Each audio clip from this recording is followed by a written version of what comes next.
see my screen? Yep. Yep. Awesome.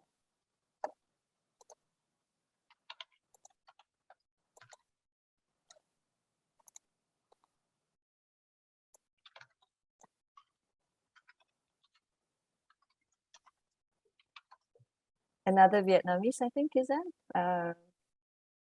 Master student in Global Hospitality and Tourism, Hotel and Restaurant Management. Okay, Doctor, Master student in Smart Data Analysis as well. Wow, lots of data analysts in this room. That's great.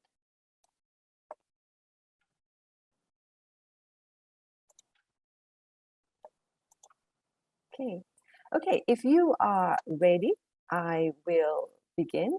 Now, my topic you'll see is maybe something that is not really talked about in the courses that we do. So when we talk about, so a lot of you put in smart tourism, sustainable tourism.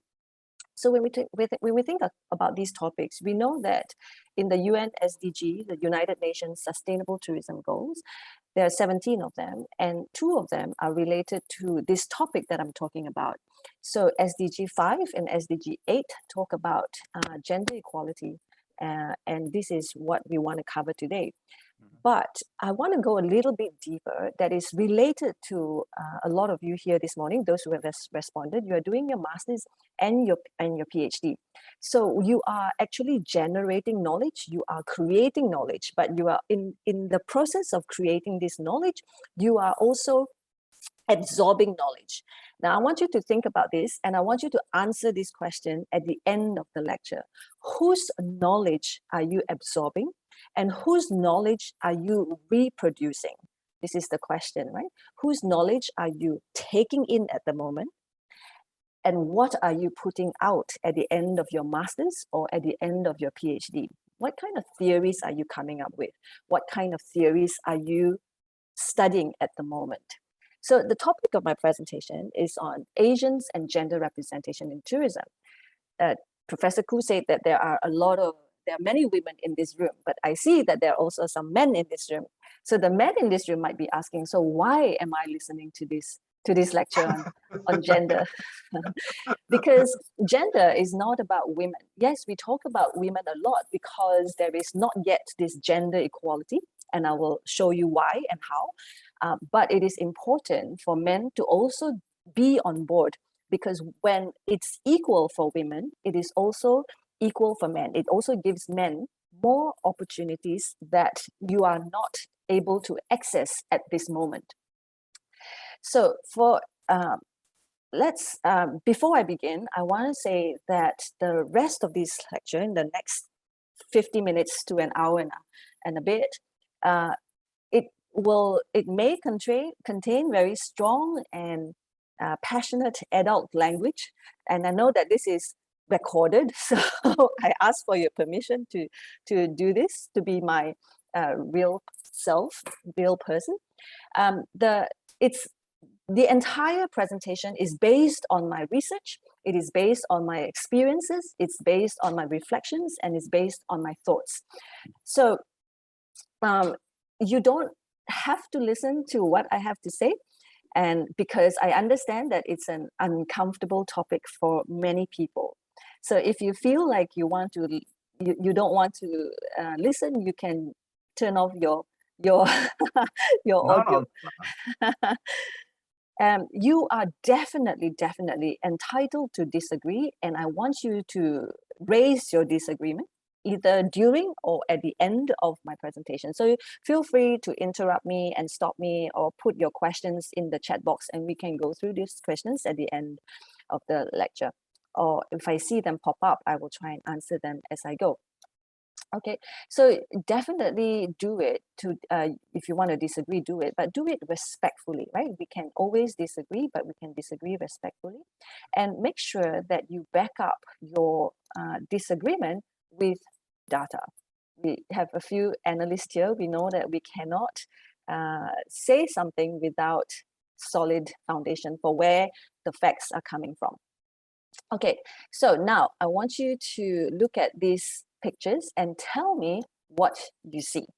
You can unmute yourself and tell me what you see, or you can type it in the chat box as well. Either way. They're all animal.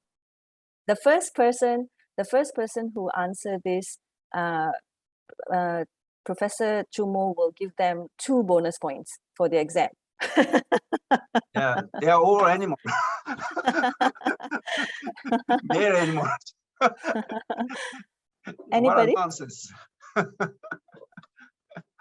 Men only, yeah. So oh, okay. Someone says testosterone. Famous Duong says famous scholars but lack flowers. I really like your very diplomatic answers. A lot of people have answers. Yes, you're right. It's very obvious, isn't it, that there are no women in this panel. They're all men. So hang a second. So when we look at this, it's so obvious to us that it's all men, but somehow nobody seems to be bothered. Well, at least nobody until about 5 years ago. And then we started to see a little bit more objections to panels like this. So these are all panels and they're all men. So where are the women? These pictures like this show us that, what does it show us? It shows us, for one, women are not qualified. Women are never asked to speak.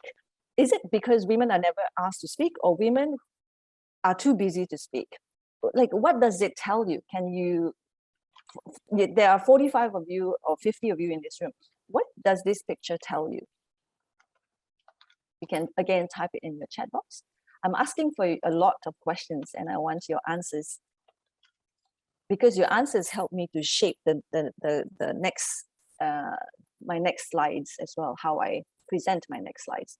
So when you see pictures like this, what comes to mind? Like, why do you think women are absent from these panels? I have an opinion about this picture. So that Yeah. I do agree that in the reality and also in academic fields, we do have an inequality in sex, in the gender. So Yeah. it is kind of a problem, but I just want to mention that I've attended a lot of conferences or like a panel discussions, but the things those ones that I have been attended, like there was no like gender inequality. So there was a woman panels as well who's famous in academic fields. So this is probably only some situations, but not the majority of what's happening in the current situation in academic fields. So that's kind of an opinion, but I do agree that like in academic field, like women is facing a little bit of inequality as well, but this is probably an extreme situation, but not like in general. There are some women as a panels as well, and I have been experienced with it. Great. What's your name? I'm Kelly. My English name is Kelly. Yes. Kelly, great. Thank you for that. Thanks for that. Yeah. So Kelly raised a point, and she says that there is gender inequality here, but this is not so common, and there are panels that take into account gender equality and a balanced representation of men and women on their panels. So I want to raise 2 points. One, I want to raise 2 points here, right? So one is when we look at statistics, so we're beginning to see more and more gender balanced representation because people speak up, because people say something. If we continue to not say anything, then there won't be this balance. So as people in this room who are going into the future of hospitality and tourism management, you need to speak up when you see something like this, not only as a woman, but also as a man, because it affects you, it affects your wives and your daughters, it affects the future generation. If you don't speak up, it only means that your partner, who is a female, whether it's your wife or your mother or your daughter, will miss out and continue to lack opportunities in the larger stage, world stage.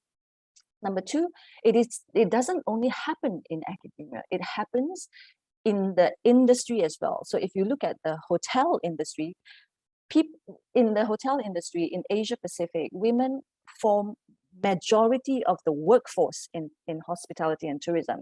So in Southeast Asia, women, there are 53% women in hospitality and tourism. And so we are the larger majority. But the problem remains that most women are in the lower position. So if you look at housekeeping staff, for example, they are majority of the housekeeping staff are women, but hotel general managers are mostly not women. In fact, they are also white men, white general managers in a lot of Asian-based hotels based in Asia, right? So even though we are majority and there seems to be gender representation, but that gender representation doesn't happen the higher rank you go. The higher the rank, the less gender representation there is. Okay, so the problem with this, let's look at some academia. So Kelly talked about academic unequal representation in the academic world. So this is a paper published in 2015, so about 7 years ago. We see that, so what they've done is they've counted the number of tourism academics on a listserv called TriNet. So if you look at it, women there are 49% women academics and 51% male academics. So almost equal. But look what happens when we go up the ranks. For journal editors, there are 316 journal editors, but look, only 25% of them are women. Even though we have almost a balanced representation overall. Now look, when we look at keynote speakers, women, keynote speakers, 24%, male keynote speakers, 76%. So here's the data, right? And Kelly says, yes, this may happen, but not so much today. And this is 2015, you could argue. Now let's look at a little bit later. 3 years down the track, someone else did a study and they found, yeah, it's good. So Kelly is on the right track in saying that we are seeing an improvement. So it went up from 24% to 30% female keynote speakers in tourism conferences. But look, and then we went backwards. 2 years after that, when we look at UNWTO events, so this is one of my own papers with my PhD student. So in 2017, we published this paper in 2019. But what we did was we analyzed, now there are a few data analysts in this room, or future data analysts in this room. What we did was we analyzed all of UNWTO's events in 2017, all the events that they've held in 2017 all over the world. There were just over 100 events that they've organized. Out of those 100 events, only half of those events had information on the gender representation of the keynote speakers. What we found is that in 92% of UNWTO's events, male keynote speakers outnumbered females. And only in 6% of those events that females outnumbered males. And only 2% it's a pathetic 2% of those events had a balanced gender representation. This is in 2017, just before COVID hit. And this is, what is more disheartening about this fact is these are UNWTO's events. UNWTO, who advocates gender representation. Right? So this is what we have to do. We have to call people out. If we see that our professors are not upholding gender representation, even though we are at the lower rank of the hierarchy, we can still do it really respectfully. So when I was doing this, I was already working with the UNWTO, but that doesn't, so a lot of people say, wow, you are so brave. You are criticizing your bosses. And this is the United Nations, right? But I didn't do it from an angry perspective, right? What I did was I analyzed this and then I brought the data to them before I published it, and say to them, hey, look, you are advocating UNSDG 5, but it's all just talk and no action. And they didn't even realize this. So when Kelly said, I think it's changing and we have gender representation now, that's what they felt too, until the data showed otherwise. So sometimes we can't just go by our feeling and our observation. We need the more objective data to tell the story. So what's the problem with this? You ask, so what? So why do we need to have gender representation? What's the problem? Anyone in the chat box?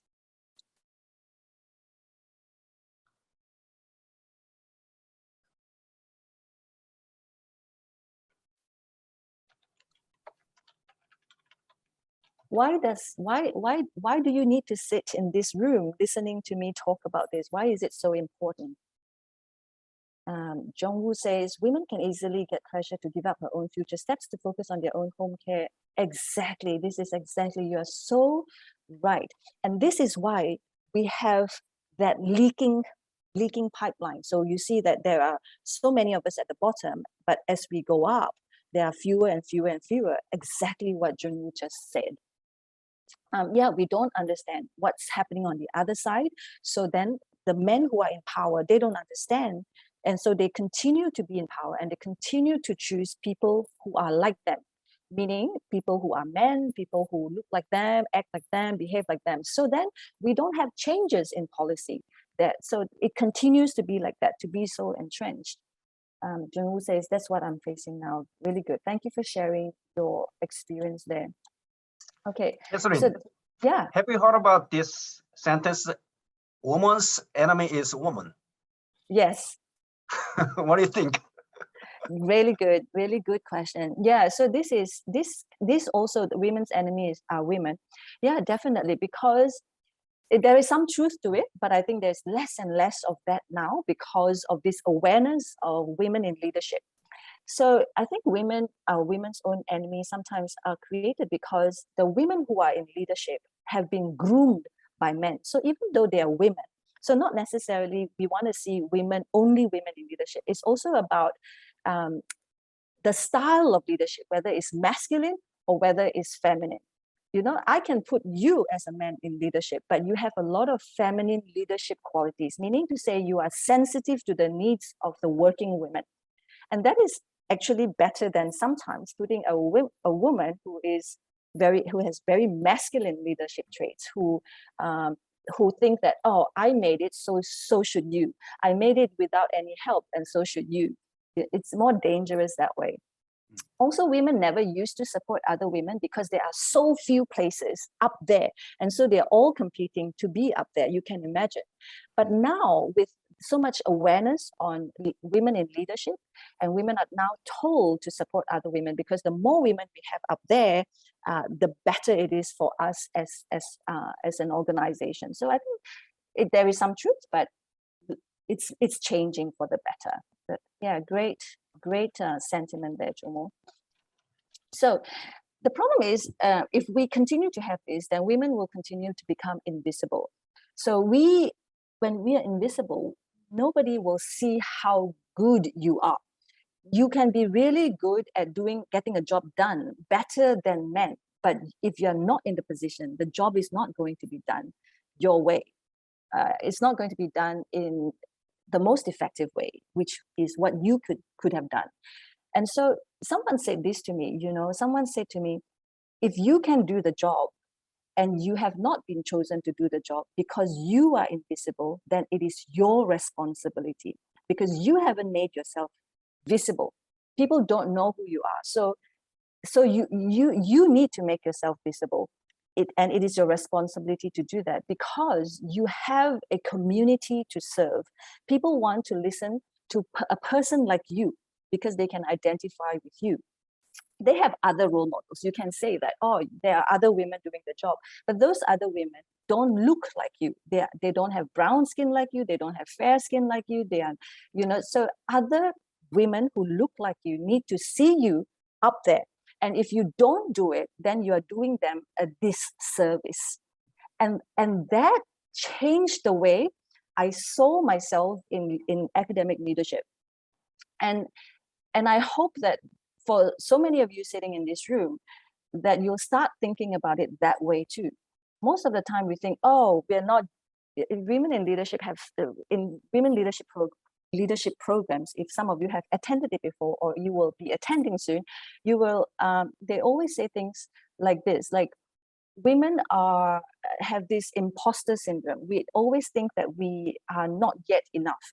So for example, a study has shown that when we ask people to go for promotion, men will submit their application even when they are not yet qualified. And women, when they are qualified, they still self-doubt and they still think maybe another year. Can you see the difference? Like one man not yet ready and he's already submitting his application, and women who is ready are not submitting. So she's double.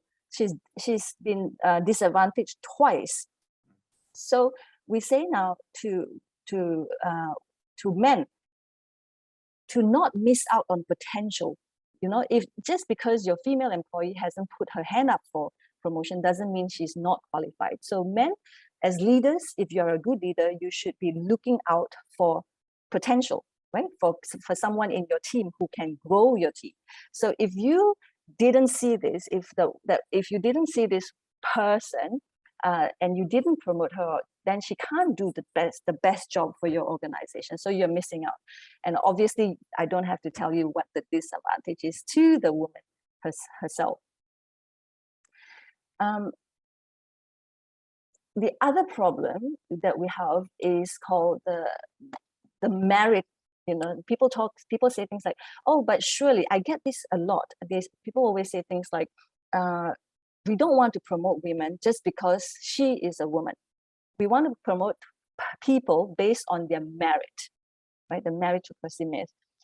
But what people don't understand is that this merit, the benchmark for these merits have been created by who?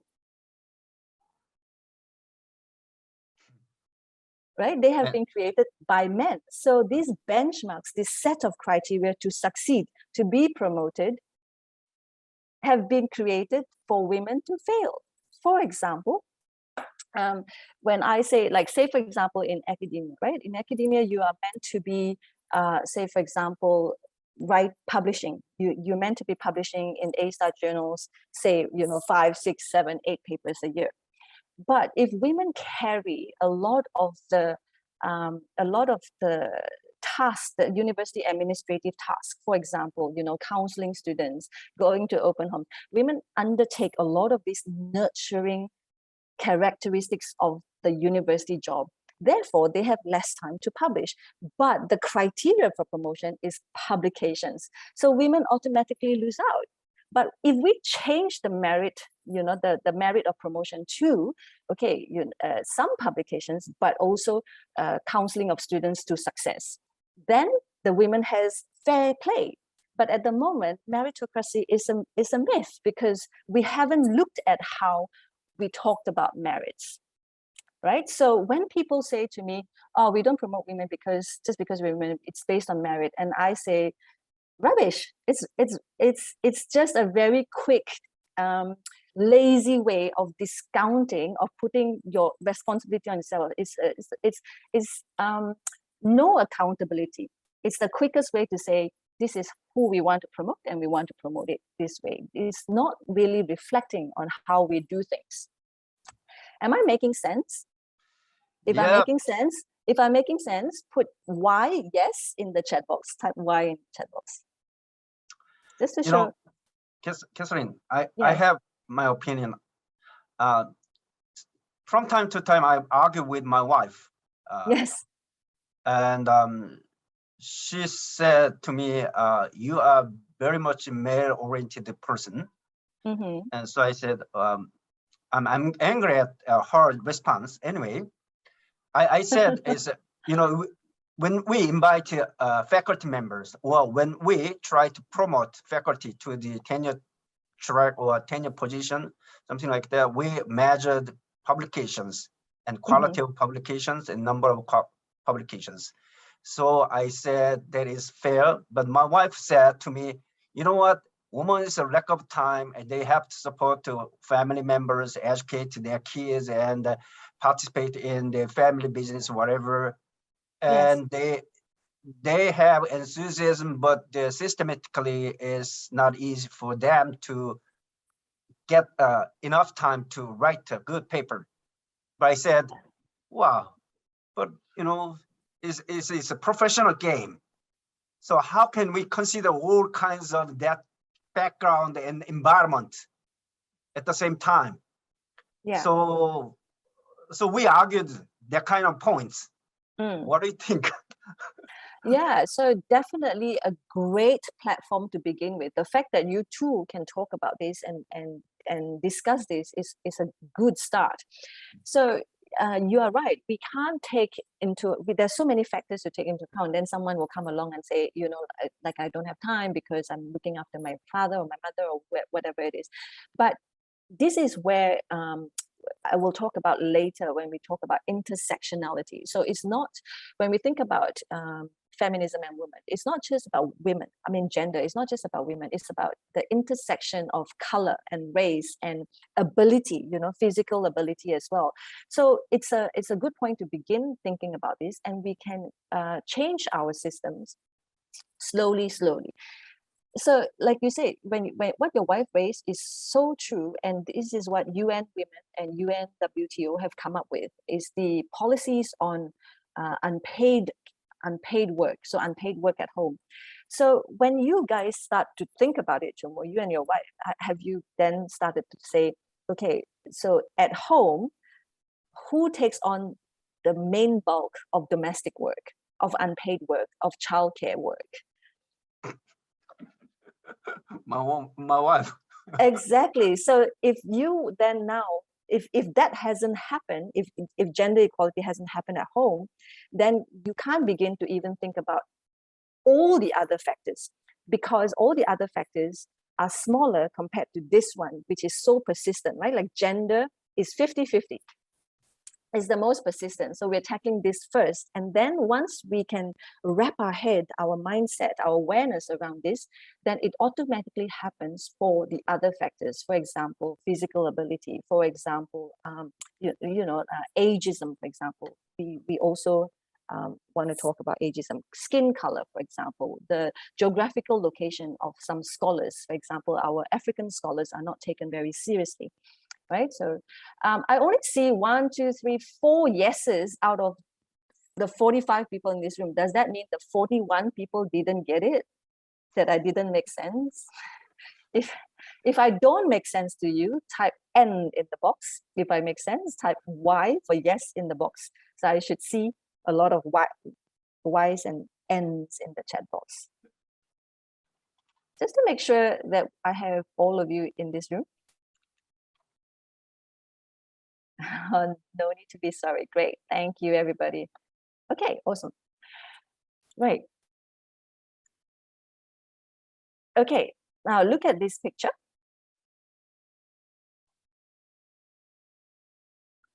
And tell me what's wrong. So before, there was no gender representation. Now, in this picture, what's wrong?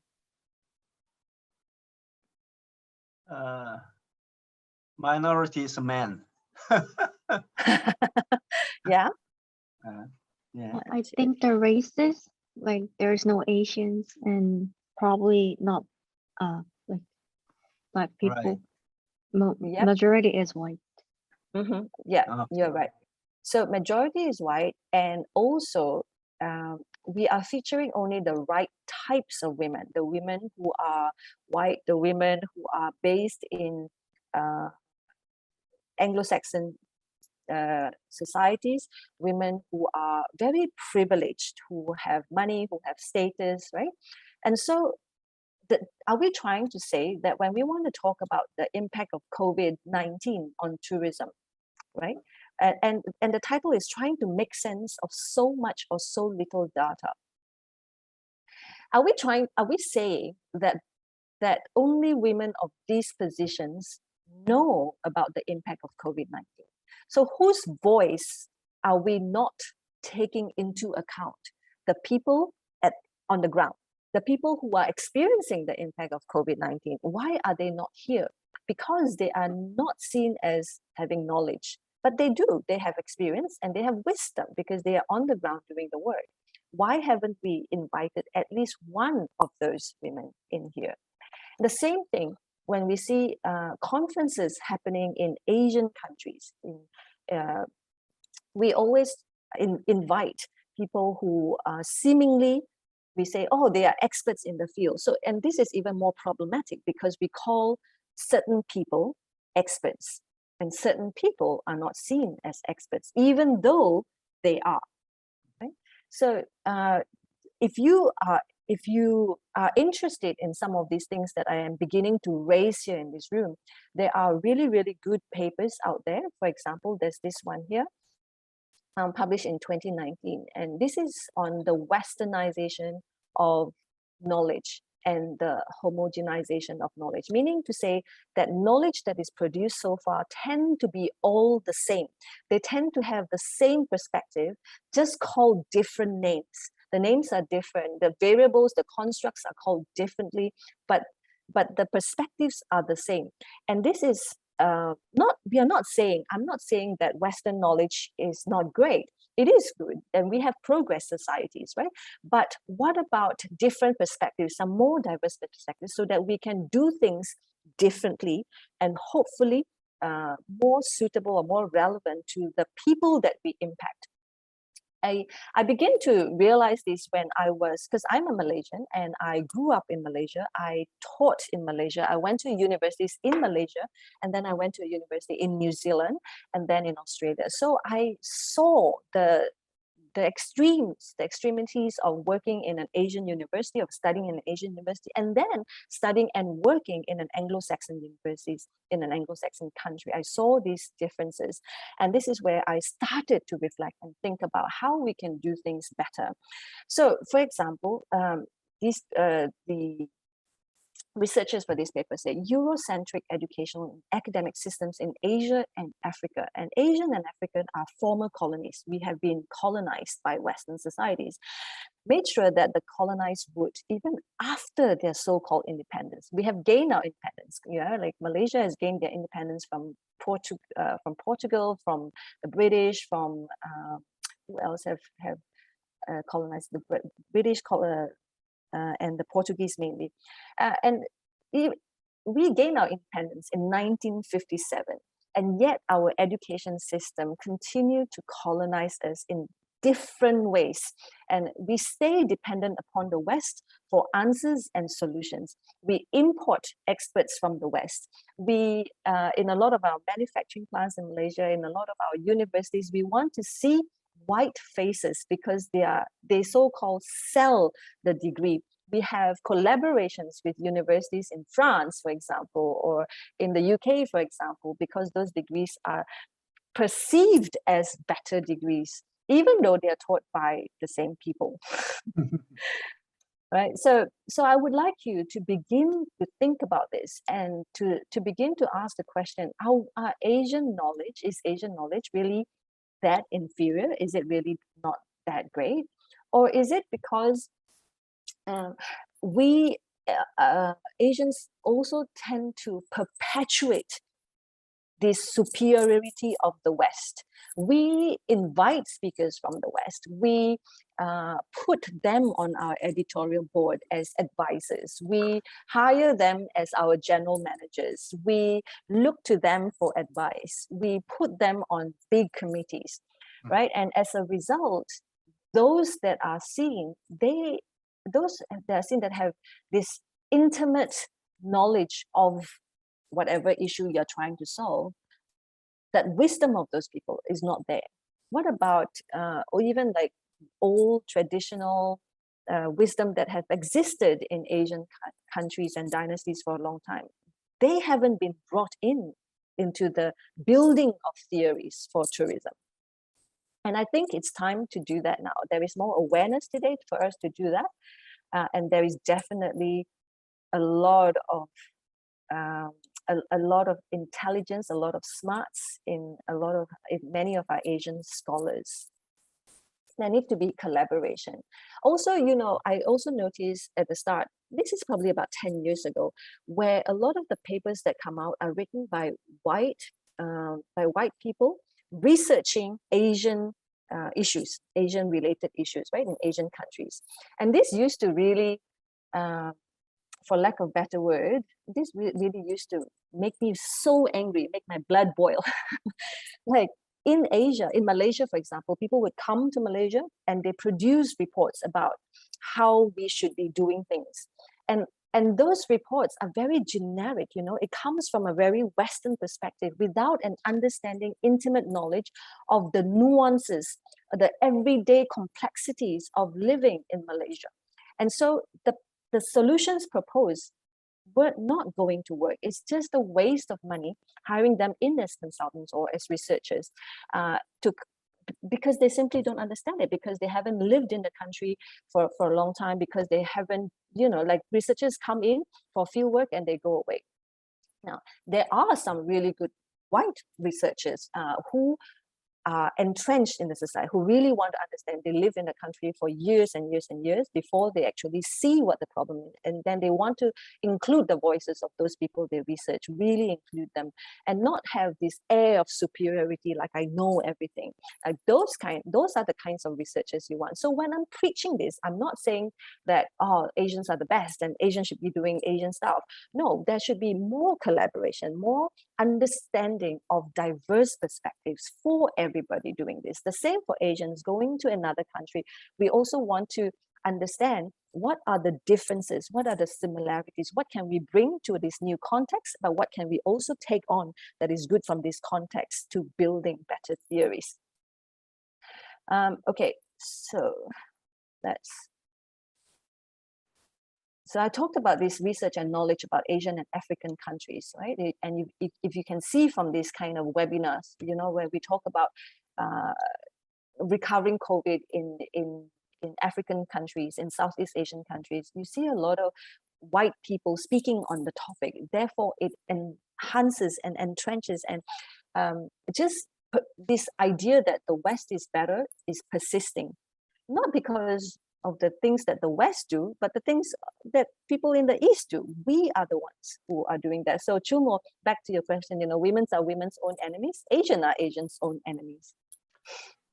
Yeah, and another raise the issue, like the professional or educated woman level, top tier levels, they are sometimes very ignore the low level woman or less educated woman, and Yes. they make a policy for women, but not consider seriously about the overall woman. That's right. That's right. So here in Korea, the woman is comparing the man, is man dominates the society. The woman is against the man. It is true, but however, the woman who are top class, they just like a man act, and then they don't care much about the overall woman, and then they think they are educated and they are superior to the woman who are not much educated. So exactly, like a woman's enemy is a woman, like an educated woman is another issue and problem in the society. Yeah. What do you think? Definitely, you are so spot on in saying this. So even 2 years ago, there were so many training programs on gender equality that have been designed for men.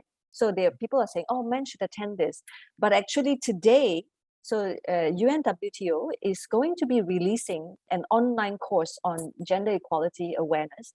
And it's for both men and women, because we realize from our studies and our surveys that women in power, women at the top, don't know these issues and exactly what you've just said, Chumo. Okay, so I see, okay, So this was the question I asked you at the beginning of the, at the beginning of my lecture. I said, whose theories are you producing? Whose theories are you absorbing? Whose theories are you learning? When you cite, when you have to write your thesis, you have to write your papers, whose articles, whose studies are you citing? Whose frameworks are you using? If you're studying, for example, the tourist gaze, that's a white person's theory, right? But and it's a good theory. The tourist gaze is a good theory. But what about other theories that could complement, add to, make new theories? Because the way we see tourists, the tourist gaze is different. The tourist gaze is not, the tourist is not just a white person. The tourist is also an Asian person, an African person, a Black person, a brown person. So how we see tourists can be explored. And each one of you here who want to be a data analyst, who want to be a lecturer, each one of you here have this big opportunity to contribute to this theory development, which is not yet advanced from an Asian perspective, from a non-white, non-colonized perspective.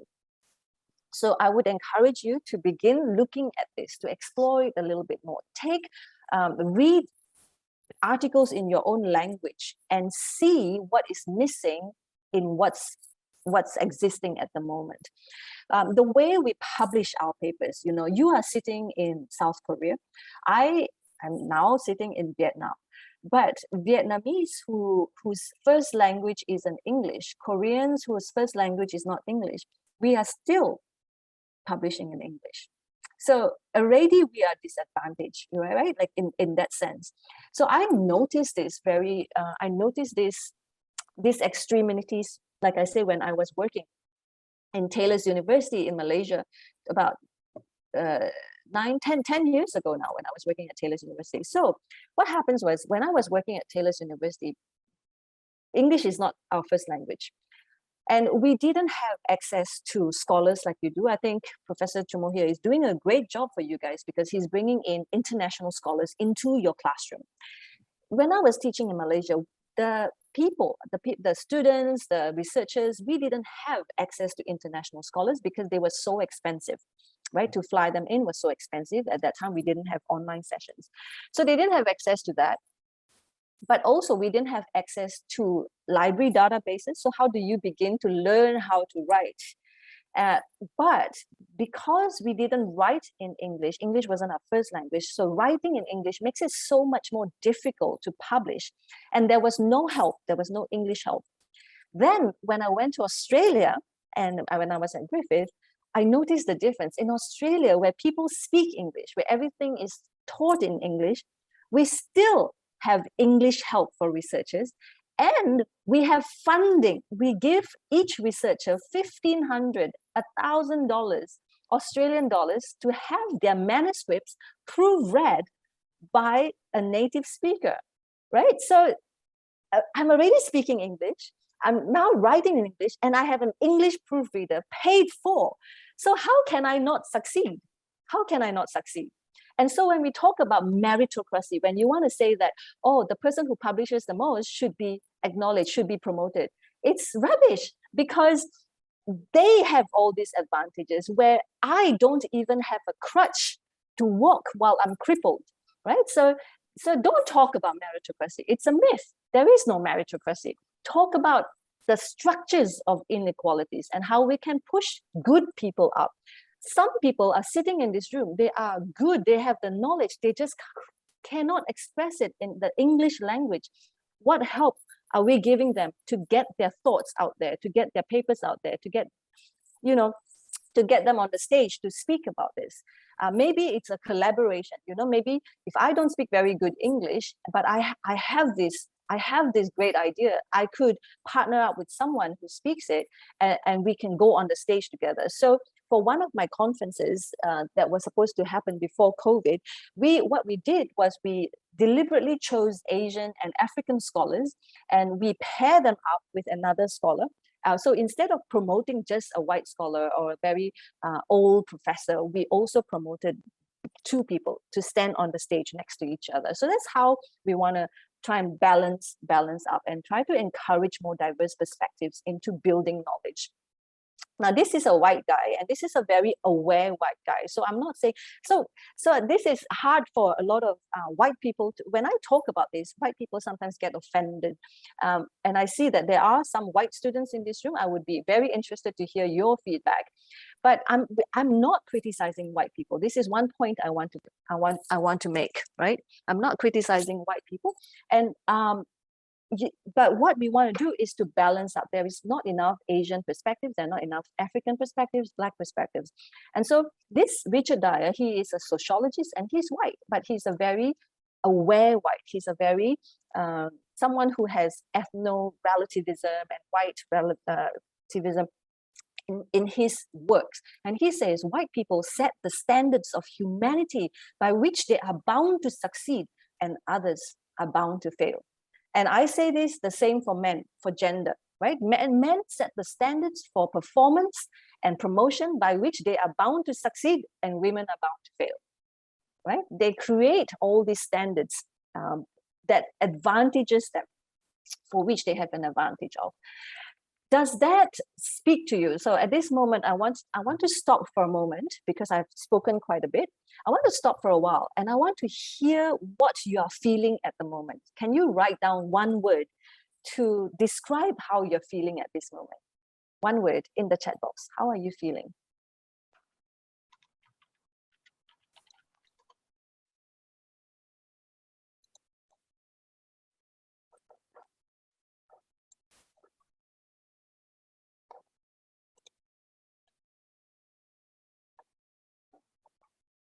Awesome.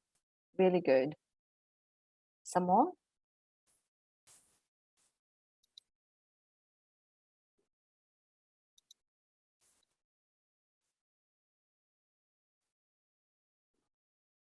Confused. Really good. It is so natural, actually, for you to be feeling confused. It happened for me too at the beginning.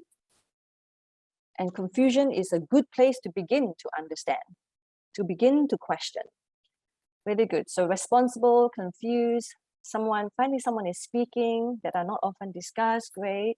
Confused, makes me think continuously. And this is a good scholar, this person, Shin Borny.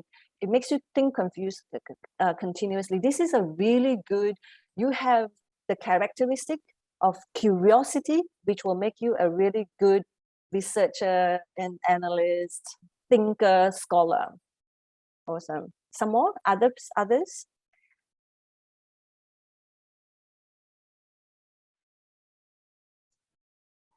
I'm going to give you another minute to write.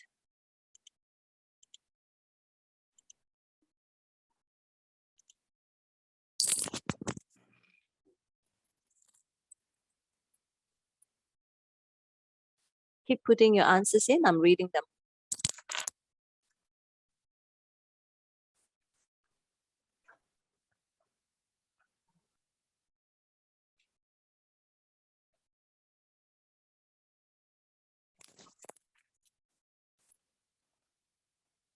Surprised?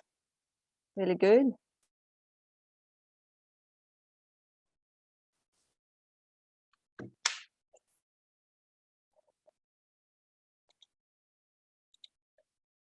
Okay. The others who have not posted your answers in the chat room, your professor is looking at your responses.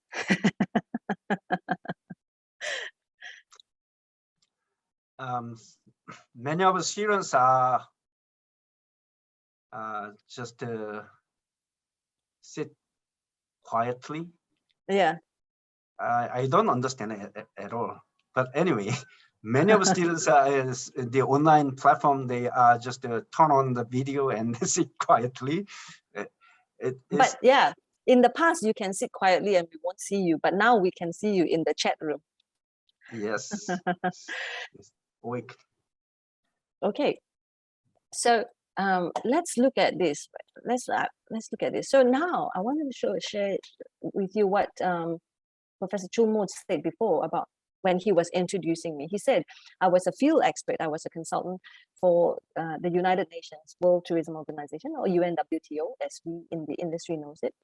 So I wrote the global report on women in tourism, and I continue to be, so after I wrote this report, I published that report on how they are just not walking the talk. They're just talking and they're not doing it. And you think, a lot of people say to me, how can you do that to the UN? You know, you will lose your job, you will be blacklisted. But actually, on the contrary, if you do it respectfully and you do it with the intention to advance everybody, then it's not a problem. So they were very very appreciative, actually. And then what happened was quite surprising, because then they continued to hire me as their gender expert, as their gender consultant. And until today, so this report was produced in 2019, today is 2022, and I continue to work with them on multiple other reports. So there's another report coming out in 2022, and that is the regional report on women in tourism, the regional report on Southeast Asia, which we just finished. I also wrote or co-wrote all of these books. This is called Perspectives on Asian Tourism. And all we do is to promote Asian scholars. We want to put Asian scholars in the front cover. So we don't want a book that has white names on the cover and then all the hard work, the contributors, the chapter contributions are by Asians. We want to put Asians on the cover, start highlighting good Asian scholars who have developed theories. So this is what I've done. I also trained a lot of hoteliers and chefs and business owners in tourism. And these are all my future, or actually they are now current hoteliers. But in training these people, we always talk about these issues about gender and Asian representation. I'm now an international tourism consultant. I consult for destinations like Bhutan and what was the latest? And definitely in Australia, I consult. I'm a judge on the Queensland Tourism Awards. And you know, in Queensland Tourism Awards, all the judges are white. I am the only Asian on the panel of judges on the Queensland Tourism Awards.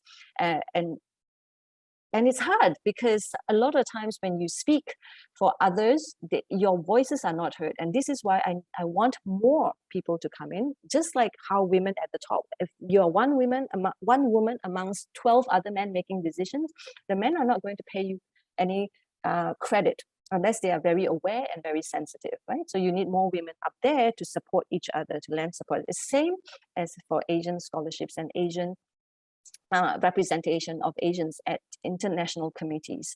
So I'm saying all this. Why am I showing you all this? I'm not showing you all this to impress you, but I want to impress upon you that it is possible for an Asian to be represented at the global stage.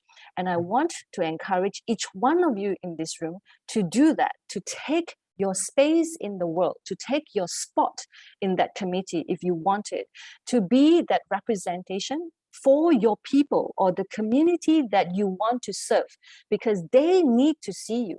If they can't see a person like you, then they cannot be like a person like you. Mm. So until you make the change, nothing is going to change. I can only talk. I can only talk, but I need all of you to take that step.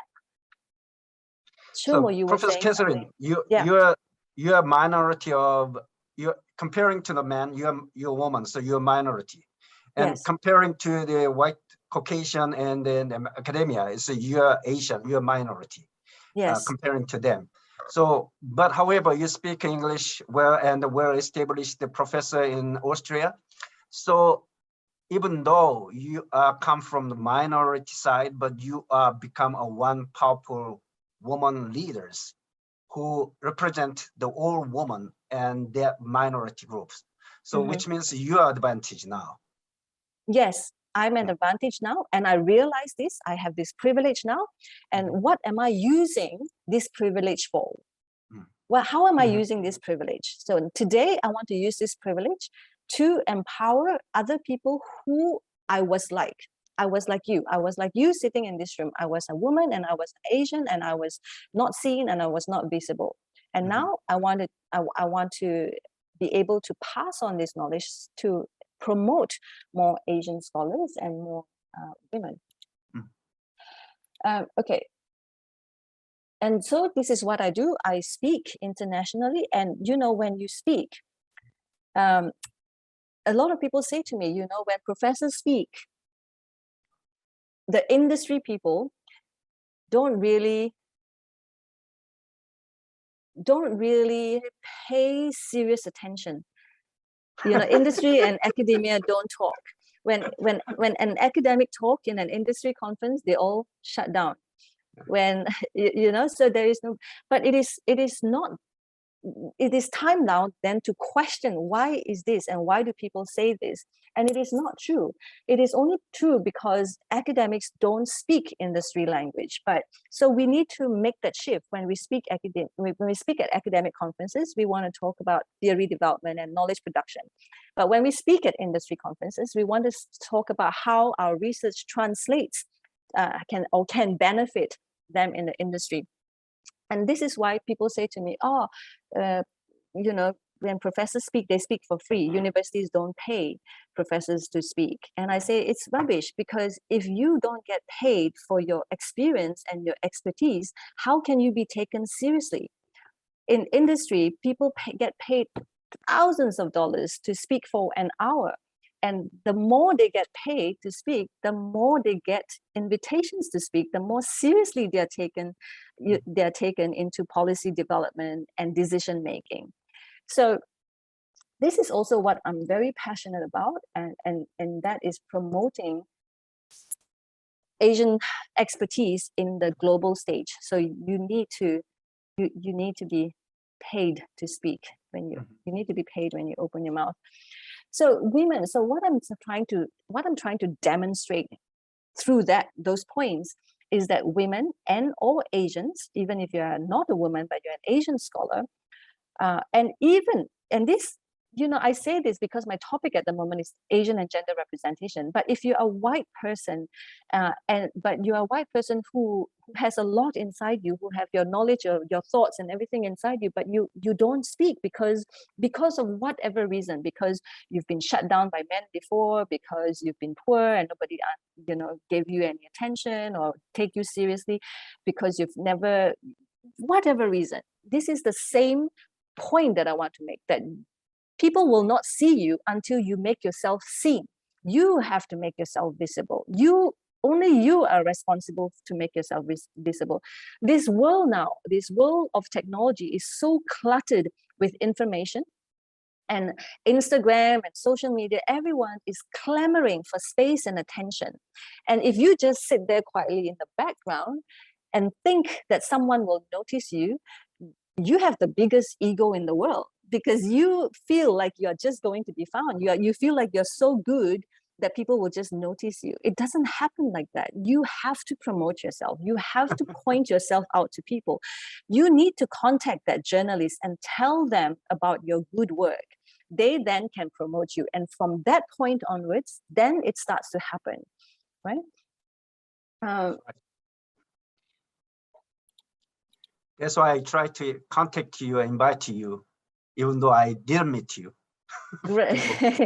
Yeah, exactly. You don't need to know the person to reach out to them. And it's so easy now with technology, with LinkedIn, with emails. It's easy. I want to show you this person. This person, so some of you might be sitting there, I don't know, you might say, oh, I have a child to look after, I'm a mother, I'm not young anymore, whatever your reason is. Her name is Mani. And she started very late. She started her PhD very late. She's had 2 teenage kids already by the time she started. She was in Malaysia and she came to Australia to do her PhD. And her PhD is on gastronomy tourism, promoting Australian food to the world. And she got an invitation through me to speak at a UNWTO event in Thailand. So it's an international event. And she said to me, when she got the invitation, she said, I can't do it. All of those people there are experts in their field. All those people that are invited by UN are experts. I am not an expert, she said. This coming from a person who has done a PhD on gastronomy tourism, on food tourism, and she still thinks that she's not an expert. Whereas there are people who have been invited who have only been in the industry for 1 year who are speaking. So you can give yourself a million reasons for why you are not an expert, or a million reasons for why you are an expert. I said to her, haven't you been researching this topic for 3 years? Haven't you read every paper there is on the topic? Did you not talk to all the chefs in Australia about how to promote food? Did you not talk to Tourism Australia? She said yes to all of these questions and still thought that she was not an expert. Anyway, long story short, we pushed her to talk on the stage. This is her delivering the talk on a UNWTO stage. And after that, she came back and we said, that's not enough. We need to make you even more visible. So what we did was we wrote a press release of her speaking at a UNWTO event, and we sent it out. And then a major newspaper in Australia, the Courier Mail, picked up the news item, and it was syndicated to 15 other news media. And this is how you leverage your expertise. This is how you make yourself visible, not through one channel, not just one channel, but multiple channels. And you need someone who care about you, who care about promoting you, to help you do this. This is another one of my students. She was my master's student in Malaysia, and then she came to Australia and she became my PhD student. Her name is Elaine, and she's a very good scholar, really, really good scholar. And I feel like scholars like this never really get the opportunity or the platform to showcase their expertise. But we put her, we submit everything she has into every possible platform. So you think press releases, news items, competitions. So we've entered her into a conference competition, and she won the best paper award for that competition. Even though she was only a PhD student at the time, I put her name on the book cover, right? A lot of professors think that, oh, books are only for professors. But no, why should books only be for professors? Actually, professors don't need them anymore because they are already professors. People who are not yet professors need their names to be on the book cover to become professors. So, the way we rethink, the way we do things. And so we put Elaine on book covers, and she very quickly got a job in a university in Malaysia. She very quickly got her promotion to senior lecturer. So that's what we want to see. We want to see good people at the top. Now, again, I'm not saying this, should we promote Elaine Young versus another white person? No, but Elaine is good and she deserves to be on the stage. But if we don't pay attention to that, she will never get on stage because people pay attention to white knowledge and not Asian people. So you say that, okay, all this is happening and this is good. Yes, it's good. Okay, so now we see on this stage, this is in Hong Kong PolyU, this is a very long time ago. There I am as an Asian woman. Professor Cathy Khoo, whom you probably have met, I see that she's on the panel. She was there. Professor Bongkosh, she's there on the stage as well. And the man there is actually the moderator. The three of us were the speakers. So is this good? Is this a good picture, you think? Your answers in the chat box. Is this a good picture to see? Is this a good picture we want to see? Your answers in the chat box. I'm interested to hear what you think.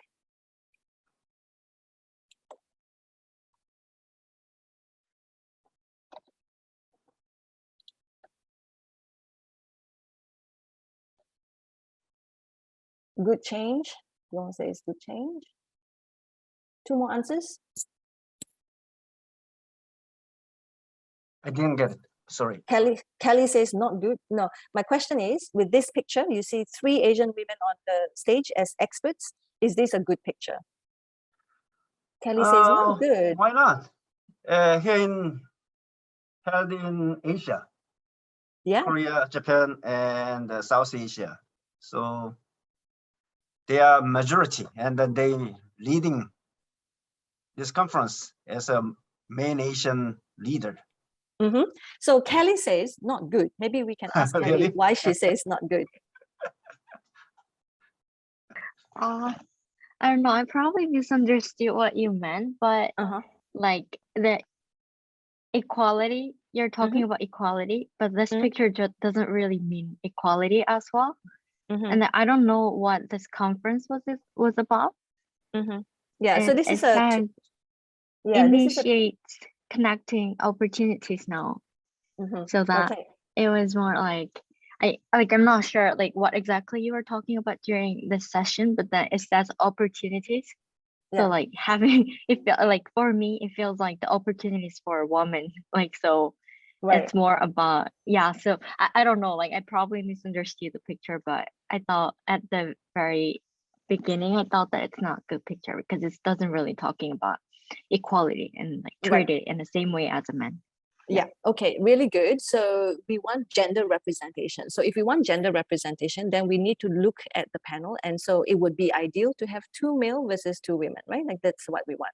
But also this picture is not ideal because the women, so we want to look now, talk about intersectionality.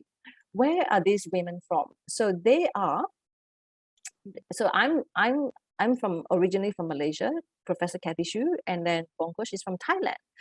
But our backgrounds, even though we are not Western women, but we are Westernized women. We were educated in the West.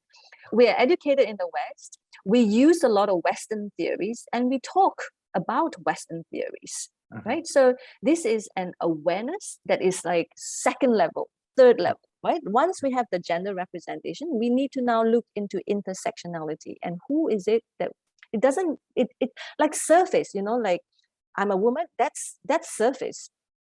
We talked about that before. A woman can have very masculine leadership traits. A man can have very feminine leadership traits. That's just the surface. The color of my skin, that's just surface. Who am I on the inside? What's my identity? That's important to take into account as well.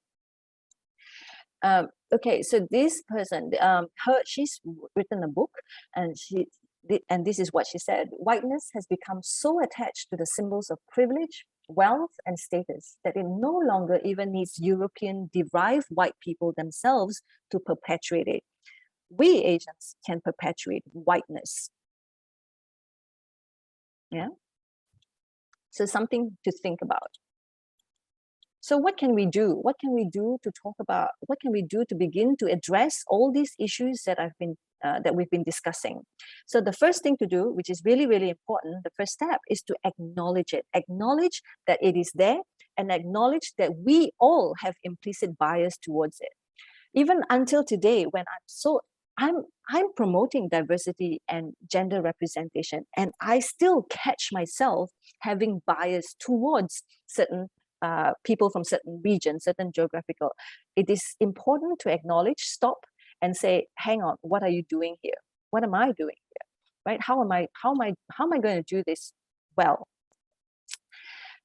Power, knowledge, and theory are very much linked. How we produce power, how we produce theory is very much linked to our power, the power that we have. So this is a framework that came out of the paper that we have written. And here we talk about, at the very top, we look at patriarchy, which is a very male-dominated knowledge production landscape. And we have neo-colonization, which is a very Western-dominated knowledge landscape. And underneath that, we talk about gender and ethnicity, and we want this link to be thought of and reflected a lot more. Then we talk about statement culture, or femme washing, meaning to say we talk but we don't do. You know, femme washing is like you talk about gender issues but you don't actually practice it, kind of like what the UNWTO did before I called them out. And then we have implicit bias. We always have this unconscious bias towards certain types of people that we are not aware of, and we want to be aware of those things, and we want to be able to call each other out. I should be able to say to Kelly and say, Kelly, what you did there, I don't think that was ideal. You know, you can do that really respectfully. And when people do that to you, it's important not to take it, not to be offended by it, but to stop for a moment and think, yes or no, did I do that? And if it's a yes, then how do I undo it? Okay, and we want to talk about it in the open. Like today, we're talking about this in the open with an open mind. And then you want to do it, you want to take it into practice, bring it into policy. And this is what I'm doing with UNWTO by writing this report and asking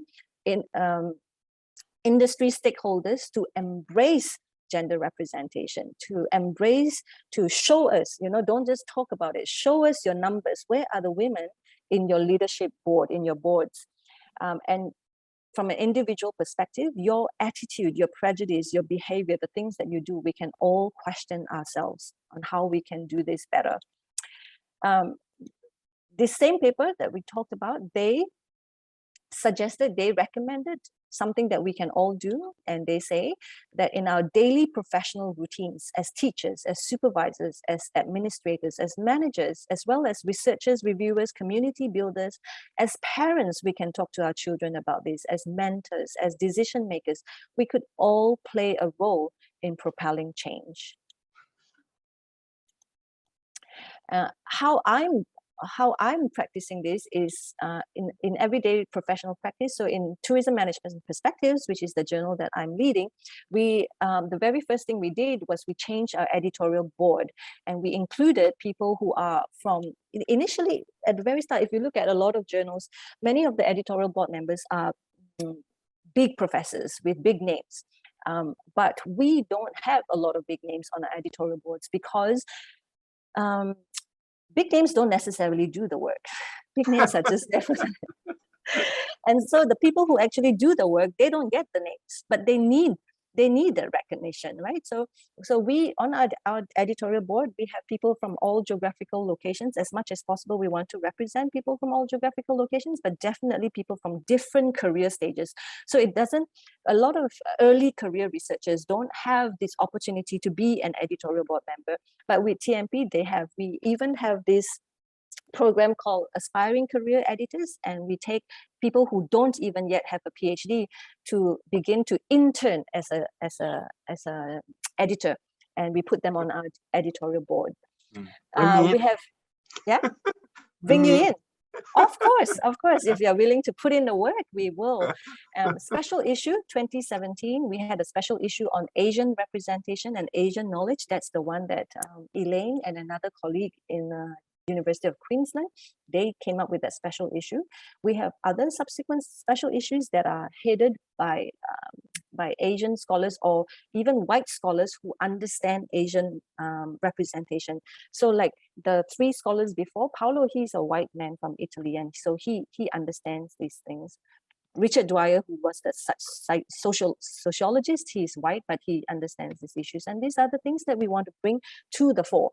See beyond language problems. So in Tourism Managed Perspectives, we don't reject the paper just because it is not grammatically correct. We will say, okay, we will look at the content and the knowledge and the novelty of the knowledge that is produced, and we say that, okay, this is really good. There is something here, but you either need to proofread it or you need to co-write it with someone who can express it in a way that makes sense. We promote minority scholars' work in citations and references. So we say so for example, if I can see your name. If I submit a paper and all the work she cites are only white people's works, we say to her, have you looked at this paper and this paper and this paper, which are more relevant to the context of which you are researching? Being proactive about implicit bias. So now, even when I write and when I cite papers, I'm very consciously thinking about whose work is it that I cite. It's important to cite landmark works by white scholars, but also the more emerging works by emerging scholars. So I want to say to you, if you got nothing out of this lecture, in the last hour and a half, even if you got nothing out of this, I want you to always remember that you have a responsibility as an Asian scholar, or even if you're not Asian, you have a responsibility to showcase, to practice and promote diversity of perspectives in the work that you do. So be seen with other academics who are already producing, who are already up there. So you might want to publish with them, work with them, speak with them, leverage from their networks, right? Like your professor here in this room, he has a lot of networks. So, work with him if you want to, and ask him to introduce you to people that you want to work with. See opportunities in the work that you do, accelerate your career, increase your chances of securing a job or promotion. Sometimes you don't know how to do all this, and you need to tee up with a person who knows how to do this, right? So who is your mentor? Ask yourself, if you want to be like this person, if you want to be like the professors who have come into your class that in the last, is it 6 weeks or 8 weeks now, right? You've had different people come into class.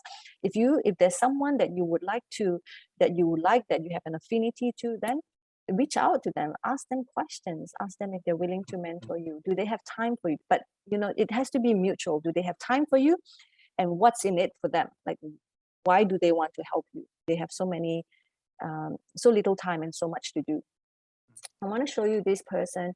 He's from Taiwan. He's a very quiet academic, low profile academic from in Taiwan. He's finished his PhD, but he didn't have a job, and he's a primary school teacher. He didn't have a job because he didn't have publications. He didn't have publications because he didn't speak the language. He didn't have publications because he didn't know how to publish. He didn't have publications because he didn't have a mentor who taught him how to publish, right? So this is a vicious cycle. And when he came to see me, so I had this program called the Rockstar academic program, in which I teach people how to become visible academics. And it was in November 2019 when I had the program in Taiwan. He flew from a small little island in Taiwan to go into Taipei to do this course with me. And he was about to publish a paper that he had researched and he had written, but he put his supervisor's name as the first author. And thought that was common. He thought that was the norm. And I said to him, that is not the norm. So you need someone who is able to give you the confidence to do things that make you visible. So he says that at the end of the workshop, he found his academic positioning, and he had a clear step-by-step strategy to get him to where he wants to be. And from being a second author on a paper, he was now the first. He very quickly changed. We talked to his supervisor, and his supervisor was, she was so good. She said, of course, but she didn't even think about it. So, like, if people don't think about these things, we just continue to perpetuate this. And so, because when you cite a paper, you always cite the first name first, right? So if Brian's name was not the first name, he will never be seen as the expert of that topic. So it was important that his first paper has his name on as a first author. So that was what we did for him. So you need someone to be able to show you things like this. This is Marcus. You will start to see Marcus very actively now, because he is now flying. He saw me in 2019. So I had the same program in Malaysia. And Marcus was based in the other side of Malaysia. He's in Borneo, he's in the east side. But also he flew into Kuala Lumpur, the capital city, to see me for this one-on-one mentoring session. And he is now the youngest professor in Malaysia. And he has just been hired by Monash University, Australia, in the Malaysian campus to head their marketing departments. And he is, when I met him, he wasn't publishing at all. He was publishing in very low-ranked journals, not heard of journals. Today, he's producing about 14 articles in A-ranked journals a year. For the last 2 years, he's been really active. So he's getting a lot of opportunities at the moment. And this is what he said. He refined his profile on LinkedIn, and now he has a lot of people asking him to collaborate with him. So you want people. So now Marcus is seen as an expert now. People want to work with him now. And it makes my heart soar to see this kind of expertise in the field and what Marcus can do. This is another, so if some of you here are master students, right? I know you're a master student and you say, I don't even have my PhD. Or if you're doing a PhD, you say, I don't even have my PhD. Let me finish my PhD first and then I'll do this. This is Prachi. She's based in India. She has not even met me. We do all our mentoring sessions online. I have not met her, but she came to me during COVID in 2020, and she still hasn't finished a PhD. She was a young PhD student who just started at that time, but we rebranded her. We strategized for her. We called her, we gave her a position. We call her, you don't need the university to call you a professor or associate professor or whatever. You give yourself that title. So we gave her the title of a diversity strategist. We rebranded her on LinkedIn, and she spoke at a TED X event. And now she's getting paid by hotels to do diversity training all over India.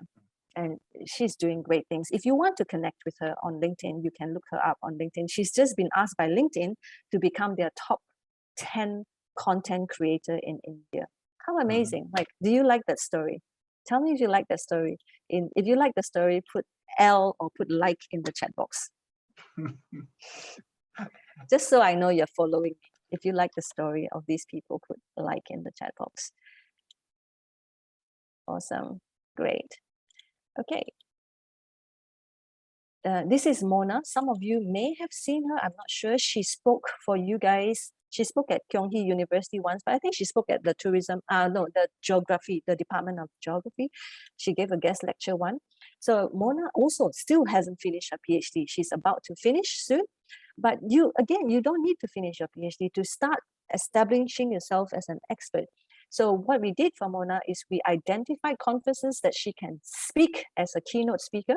We don't want to just present at a conference. We want to be featured as the expert, either as a panel or as a keynote speaker.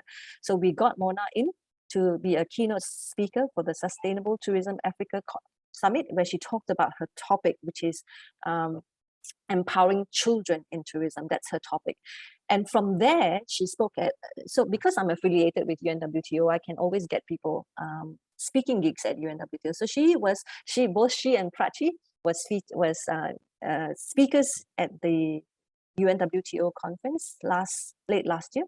And now Mona is actually an independent consultant to this organization. It's an NGO called Ending Child Prostitution and Trafficking International. So she is a consultant for them. She's getting paid $18,000 to write a report, and she's not finished her PhD. So you can be an expert. You just need to be visible to the people that you have to be visible to get the jobs, to get you to where you want to be. So that's all from me. I hope that all of the stories of those people give you inspiration to be seen, to make to take your space, to take your spot in this world, to make a contribution to academia and to industry. I hope that these stories inspire you to not hide, I hope these stories inspire you to speak your voice, to make your voice heard. If you want to continue to connect with me after this lecture, and we should, I am on LinkedIn. You can find me on LinkedIn as Dr. Catheryn Khoo. I also have my own company called the firstclass.co. You can find me on my website, the firstclass.co. And I consult for universities for their PhD and master's and graduate students, but also do consultancy for universities to enhance the visibility of scholars, not just Asian scholars, but in general. So thank you very much for your time and your participation and all your answers in the chat box. Thank you very much. Oh, you're inspiring. Wow. You know what, Catheryn, you and I worked together before. Yeah. Let me sharing the output of you and I work together. Okay. Please close your slide. My screen. Yep. And I realize this book is edited by you. Managing Asian Destination, right? Oh yes, by Ying Wang. Yeah. And I published my chapter 2 your book. Yes, I remember seeing it. Your name was really familiar to me when you reached out with the email. I know Creating City Destination of the Future's Case of Soul, Smart Soul. But I didn't know where I published. And I saw your name on the books. What? And then today, this is the world we are making. Yeah. So actually, I'm familiar with her name, but through this education platform and through these international seminars, I can be able to find a chance opportunity to invite her. Today is not it's not writing a paper, but inspiring you. And please feel free to ask her about anything until 12 o'clock. Okay. Any questions? It's a good chance, very good chance to show yourself to her. She's a mentor, international networker. I don't have any question, but I just want to say thank you. How I'm inspired with your speech and all the questions from Professor Khoo too. And I think a good researcher needs to take the word with the broader perspective. Like even if some people don't see it, like that's fundamental attributes as a good researcher. I think like to see things critically, and I think this might discomfort some people, but after seeing all the statistics and research, a good researcher will not just ignore, but I think about more about it. So yeah. I just want to thank Professor Khoo and Professor Khoo for this opportunity for broadening mind. Thank you. Thank you. What's your name? My English name is Tara. Tara, T-A-R-A. Tara. Yeah. Thank you for that. Thank you for voicing that. You're so right that criticality, critical thinking is so important to be a researcher. And we have to continue to talk about this. You know, 10 years ago, when I first started talking about gender representation, I got attacked by so many people, you know, and my heart would beat so fast, and I would be saying to myself, oh, why am I doing this? Why am I putting myself in this difficult situation? Other people can do this job. I don't have to do this job.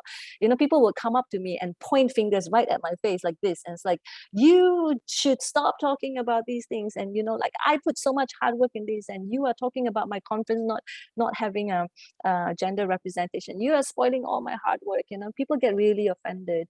And all, you know, like when the first time that happened, my heart beat so fast and my blood will boil, but I have to keep under control. And, you know, like I'm not very good with conflicts and confrontation, but over the years, I learned slowly to handle it and to turn it around and to calm the person nurturing down. herself by herself.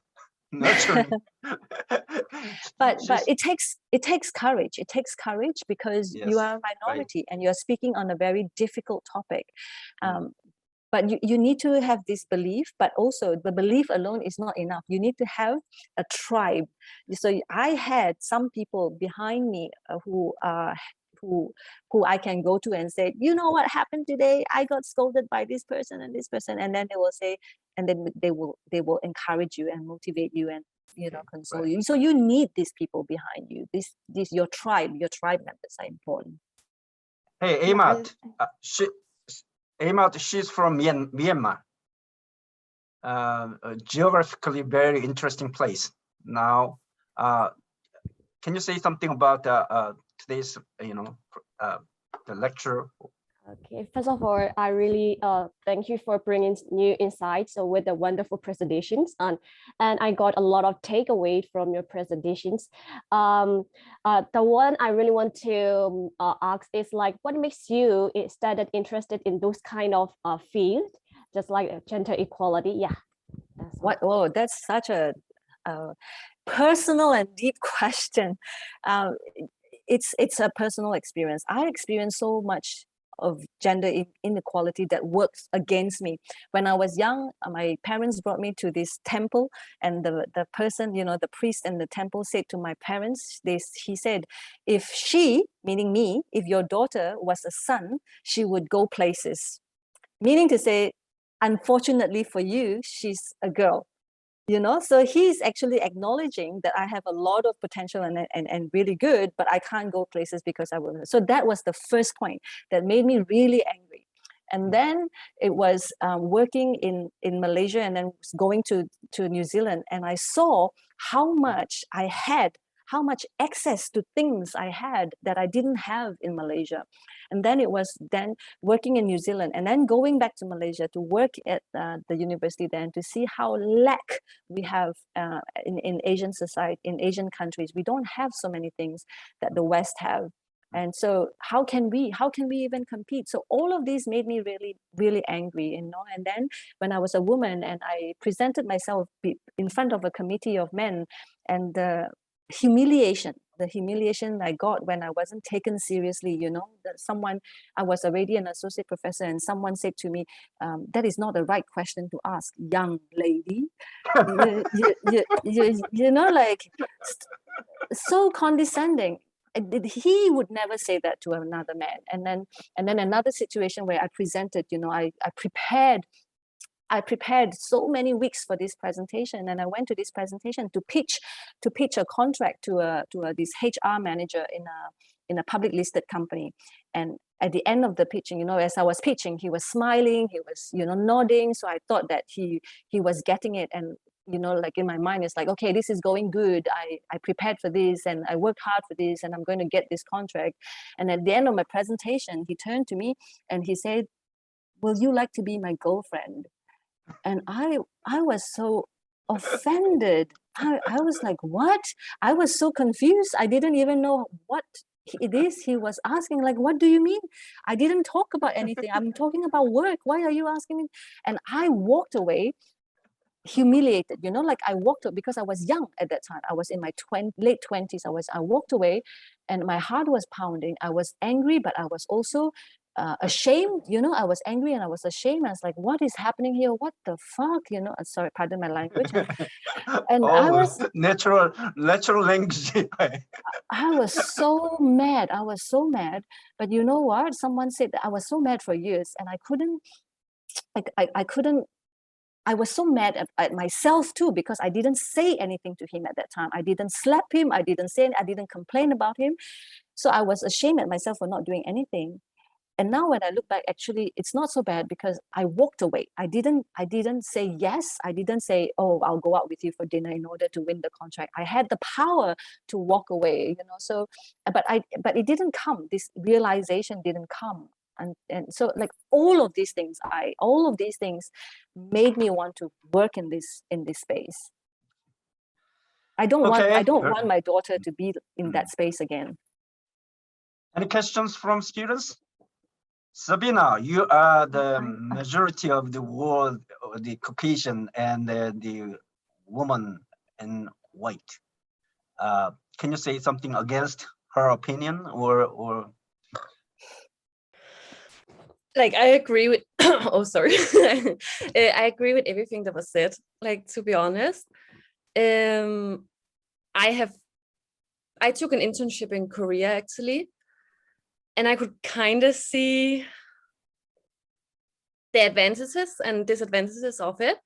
I would kind of say it actually backfired for them and for me, because I took an internship that was supposed to be 2 weeks in the reception and 1 week in marketing, because I have a marketing degree. And I was like so excited for the marketing, but they kept wanting me to be in the reception. And I was like, why? Because I had so much to say, because I'm sorry, they weren't doing well at all. The people, like they had 2 people in the marketing department and they didn't even have a degree in marketing. They had no experience. They just hired them. So I had so much to say, but they wanted me in the reception. And I was like, why? And they were like, you're white, you will attract people, because the main target was Middle East. And Middle East men like white women, apparently. So I was really like offended about that, because I felt like I had so much to say and do, but I was supposed to just be like, stand there and be white. So yeah, they definitely do it. And I don't think it benefits anyone. It didn't benefit me, it didn't benefit them. So exactly. They lost out on your expertise, right? Yeah. But excellent presentation. I really liked it. My apologize. Yeah. The Korea is very uneducated about that point. Now we are slowly changing, very slowly, very slowly. Even in my family, I argued against my wife's criticized me a lot. You are male-oriented person, and be careful when you're saying something in front of us students. It's okay. I Okay, do. okay. Yeah, I do have a question, but before I ask a question, I just want to say I really do appreciate for your presentation and speaking out about the problems that's actually happening in the world right now. And I perceive a lot of things that, like if you are a CEO as a woman, and when they're promoting, they actually name it as a woman successful CEO.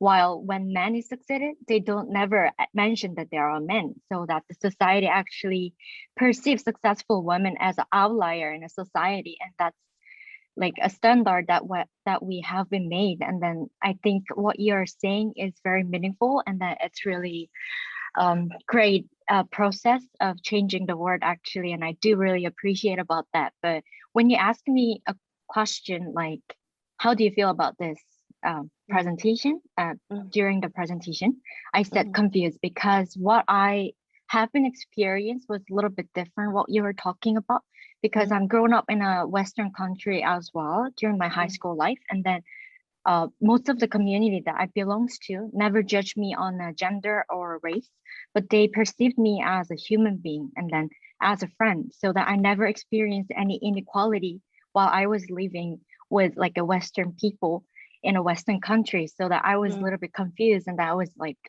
it was a good time that I have to think about like what's actually happening in the world apart from my life. So that it was actually a very good opportunity. And my question comes up with the academic field actually, so that I never been a reviewer of a journal, so that I don't know how they judge the paper. So my question is, sometimes does it happen like reviewers do not really think about the quality of the paper, but then they judge on their races or the genders in academic fields when they are reviewing the paper? Do you think that's actually happening in academic fields, or most of the time the reviewer only care about the quality of the paper? That's actually really what I was curious about. Yeah. No, thanks. Yeah, so to answer your question, reviewers don't get to see who the authors are. So it's a blind review, so they don't know the names of the authors, so they cannot guess male, woman, white or non-white. But editors do. Editors get to see who the authors are. And definitely 100% that, you know, we have this unconscious implicit bias where we look at certain continents of the world and we think that this is definitely, we prejudge the paper before we even read it.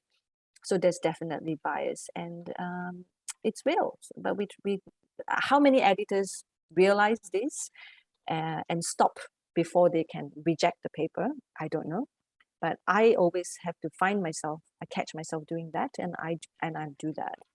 And a lot of times, so many times, I read the paper and it's like, thank God I didn't reject this paper.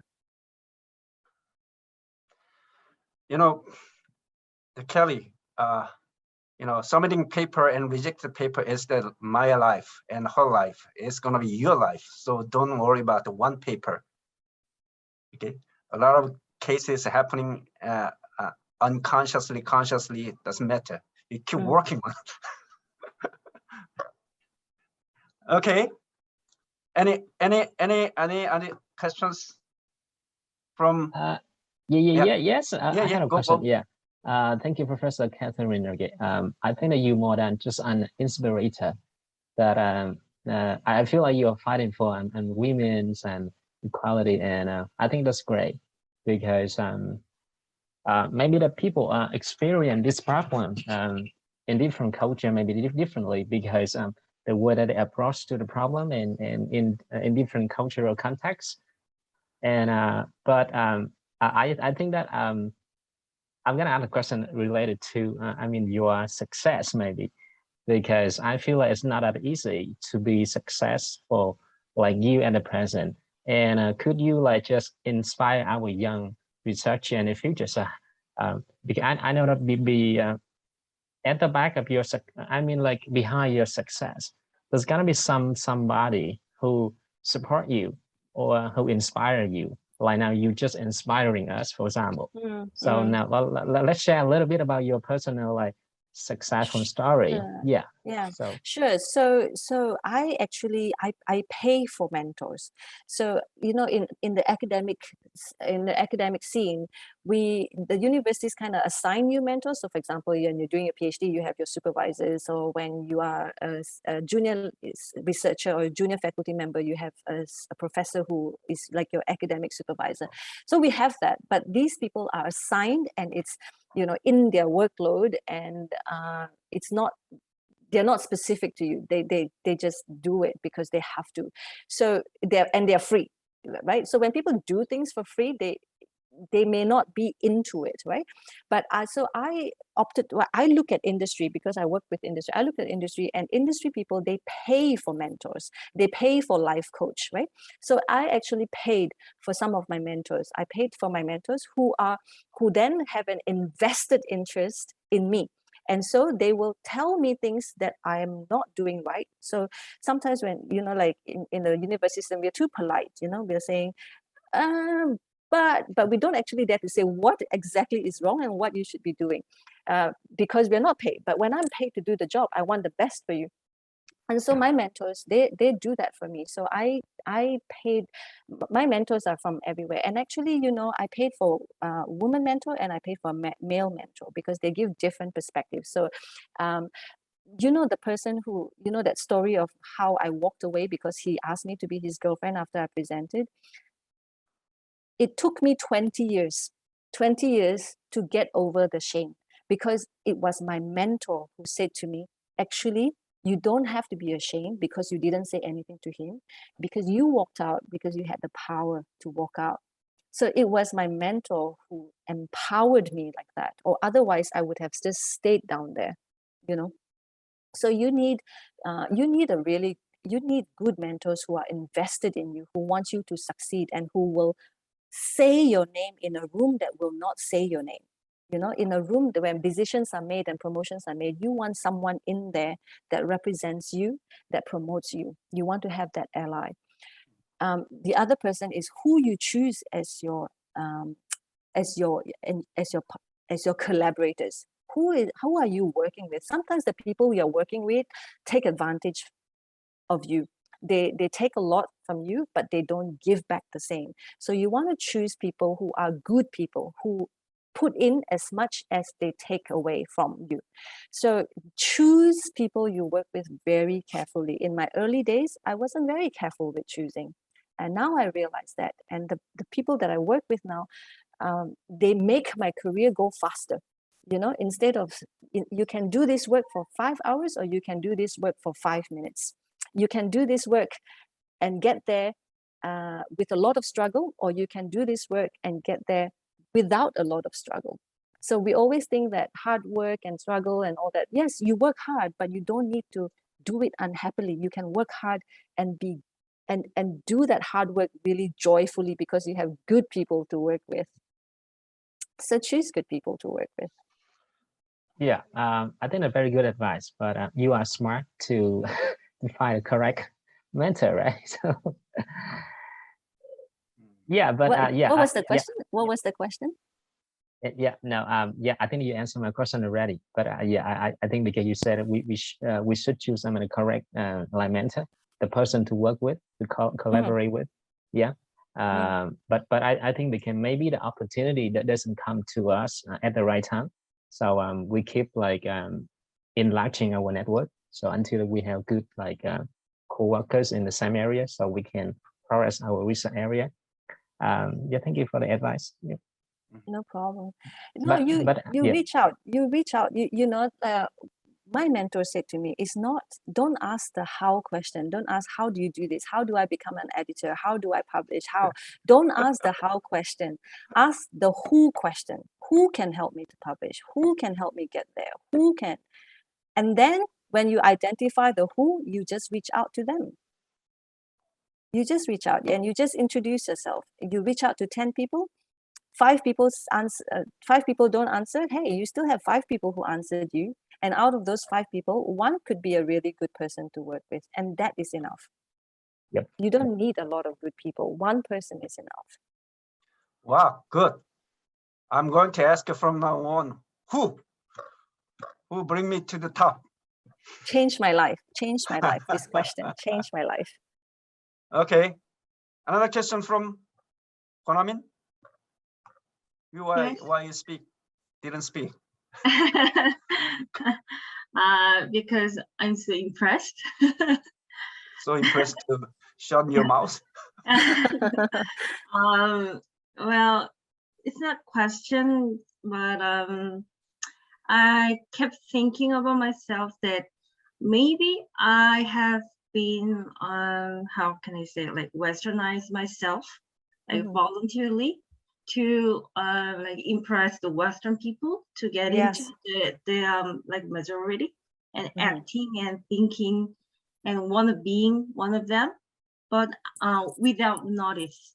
There was like kind of shock to me because I want to be like one of the researcher in the future, and of course they are like role models for me, but I don't have to be one of them. I can be just being myself, and I can study and work hard. I think that was the point of this lecture for me. So I'll do my best. Thank you very much. Is that Amin? Is your name Amin? Yes, Korean name. Amin, yes. Amin. So look, I don't know if you can see. Yeah, I've got tears in my eyes when I listen to you say this. Oh, it touched me. This realization that you have is so good. It's going to take you. It's going to take you to a higher place. And sometime when I be a professor and when I be like a teacher and when I have my like students, I'll keep this in my mind and I'll tell to my students and maybe in the future my children, they have to be awake and we can make like small difference, but it's big. So maybe we can change something. I think so. It's big. Wow. I look forward to seeing you in this world. Thank you very much. Oh, good. We're so touched. So touched. Okay, Shinbomi, why are you so quiet? Something. Well, first of all, I want to really express thankfulness for this lecture, this seminar. I'm so impressed for a lot of things, but so much thinkings are in my mind, so I'm not sure I can explain well now. That's okay. That's okay. So I could not choose one word or sentence to like question or ask or something. And that's fine if you need time to think about it. And then, later on, you might want to write about it, even if it's a short paragraph, write about it, post it on your social media and tell people what it is, how it changed you, that social media post that you put in, could change. Yeah, maybe later in my like personal. Yeah. For sure. Yeah. Thank you. Okay.